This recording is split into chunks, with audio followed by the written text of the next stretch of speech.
those things. And then we pick up back with Du Bois when we deal with the, the new Negro era and the criteria of new Negro art and thinking about his work in relationship to Langston Hughes. And then, of course, we deal with Du Bois and, the Negro in Marx, and how Du Bois is kind of confronting this question of race and class politics in the 1930s. So I can't really imagine a world when Du Bois is not there.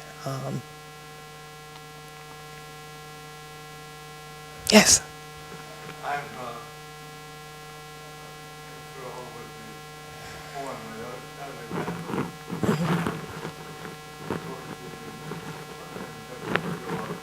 Can you elaborate on the different plots? Yeah, so one of the things that we deal with is the debate between Booker T. Washington and Du Bois over the liberal arts and industrial education. And one of the things that I really try to do is make sure that they understand the complexity of that debate. Sometimes my students will refer to Du Bois as elitist, and that's not to say Du Bois isn't, elitist, but sometimes it's a very bad read of class politics.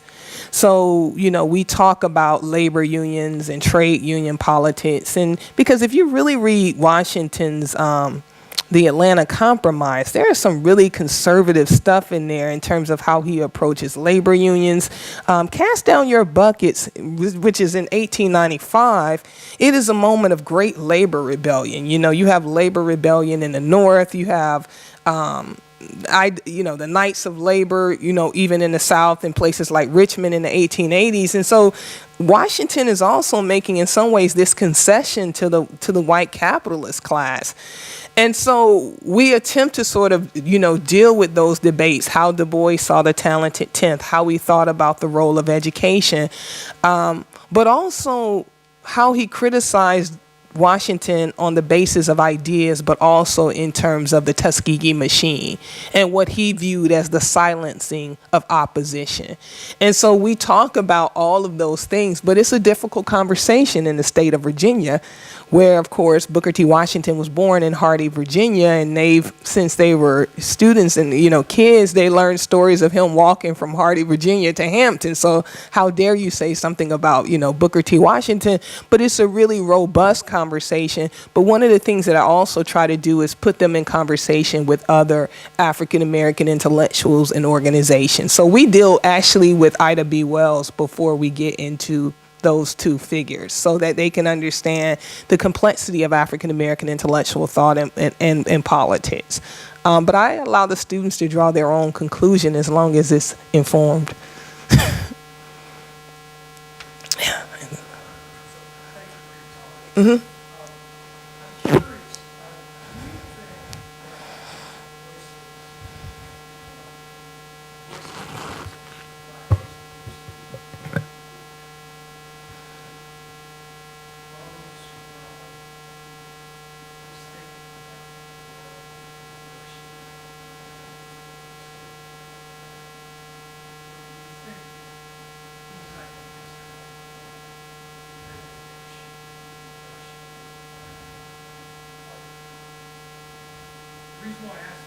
That's cool.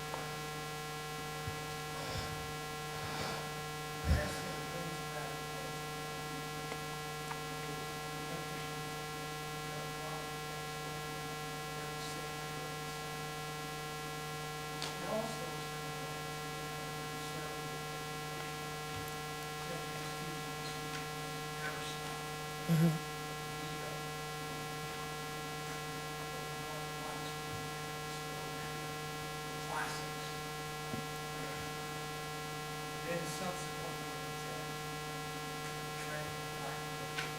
Mm-hmm.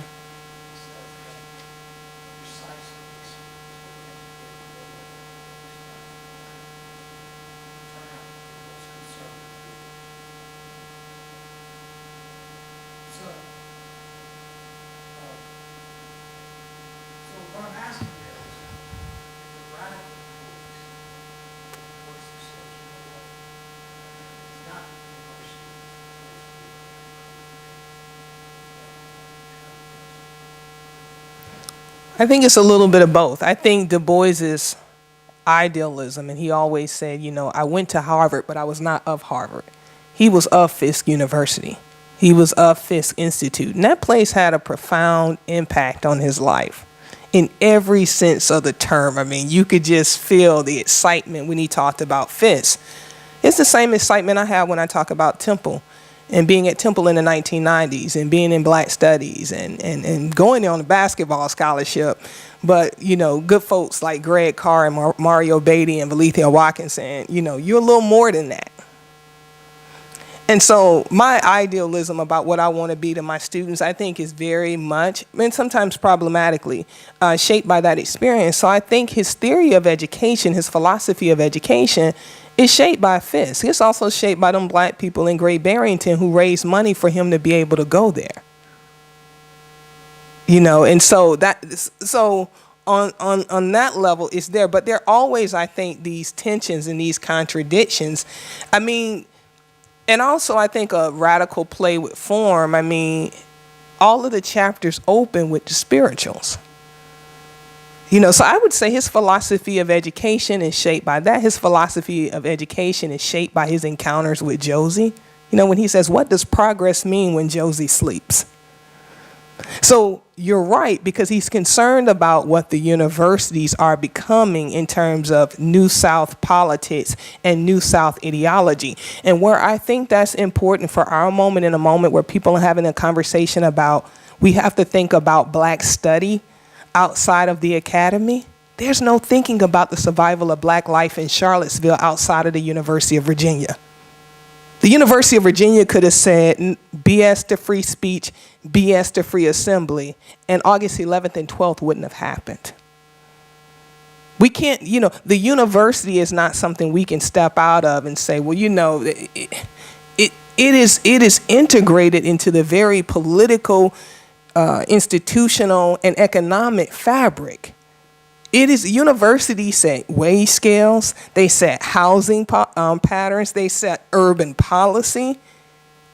You can't escape the university. And I think even in this moment, I think Du Bois understands that. So it's full of complications and contradictions. And this is why I think the 1920s are important. Maybe I'm being dramatic, but I think if some of those students don't win that dramatic battle in the 1920s, and I would make the argument those strikes in Hampton and Fisk and different places, they are important victories. Because what I think they're working for is to ensure that Black colleges can be the spaces that produce these people that we talk about in the 1950s and the 1960s. And that's what Du Bois is saying. You know, also, segregation is not just about racial exclusion, but it's also about these white supremacists coming into your spaces and running things. You know, and so that's how I would, I think, inadequately answer your question. Mm-hmm. Two things caught my attention when you started. You used the word collaboration. Mm-hmm. And I think you were talking about function, in the sense of how academia can function outside of the university. And my question to you, because it's something I grapple with, I came out of Temple, and I was trying to, as a graduate student, go into ethnomusicology and resisted at that time. And also by me being involved in Afro-Caribbean studies, I was trying to make them take, for instance, Spanish and Portuguese as a pass-off language, as well as German and French.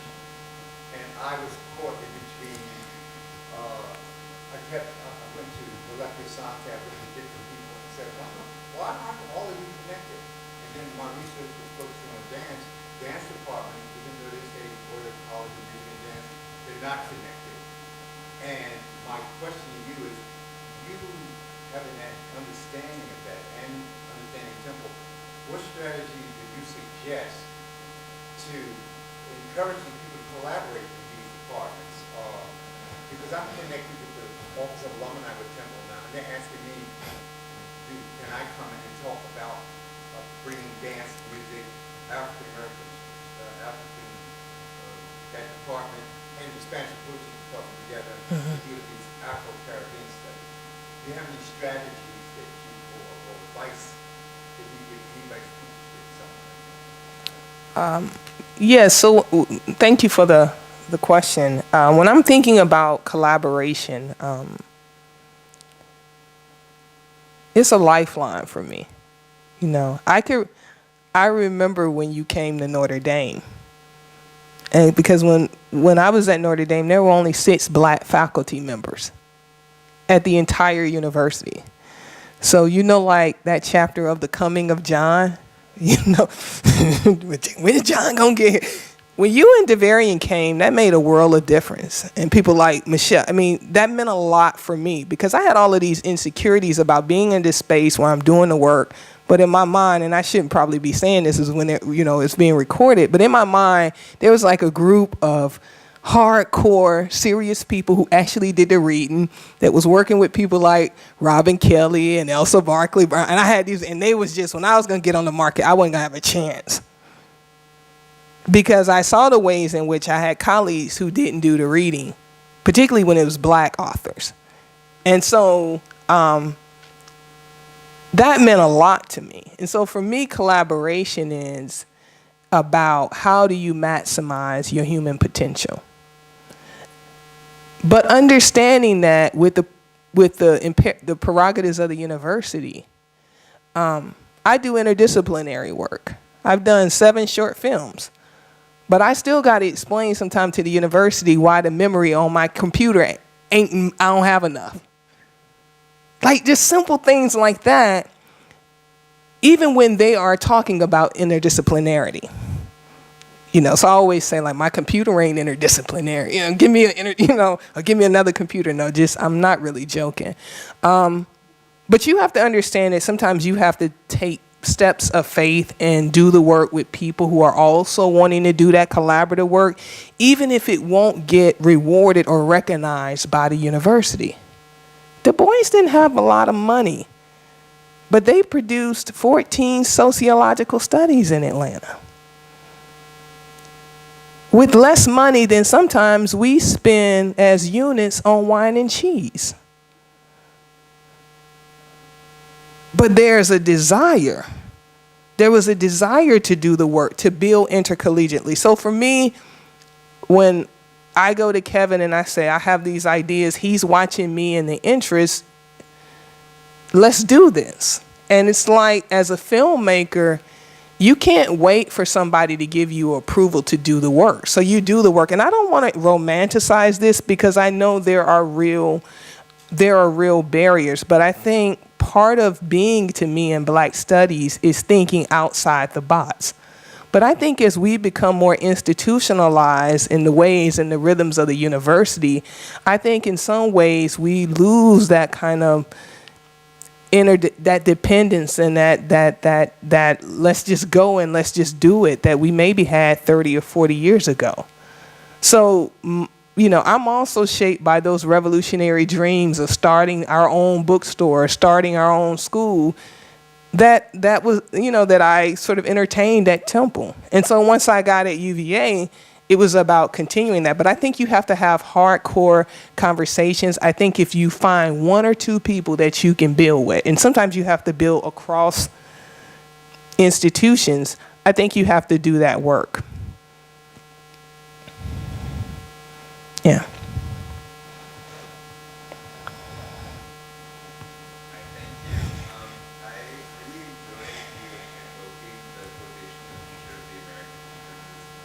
Mm-hmm. And I'm thinking about if you could speak to maybe some of the work your students, undergrad and grad, who are able to kind of grapple with Du Bois in some projects that they're doing.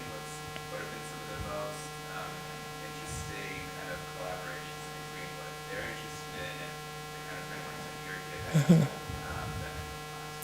Right. So this also just emerged out of my own work with Garvey and sort of New Negro politics and really thinking about the South and not just New York and Chicago as really an important space in terms of advancing Black nationalist politics and left-wing politics. But I would never say that, you know, New York and Chicago is not important. So for me, I think it just started out of this idea that the South is an important place to really begin to understand this. For my students, some of their projects, for example, in my class, we talk a lot about the Civil Rights Act of 1964. And the Civil Rights Act was passed in 1964, which included, of course, Title VI. And it said that you could not continue to get federal funding and promote segregation.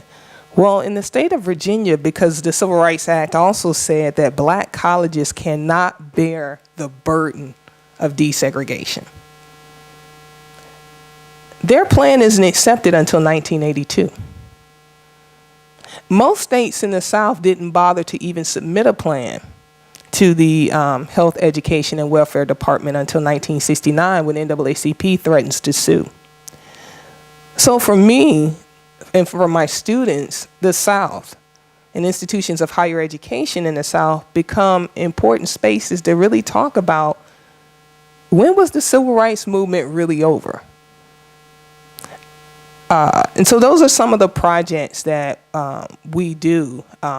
You know, how do you begin to sort of understand that? But how are some of the activism and the questions that are coming out of that particular reality, how is it fueling other realities and other conversations? So those are some of the things that we're really trying to grapple with and really sort of look at. And so those are some of the projects that, that the students they take on.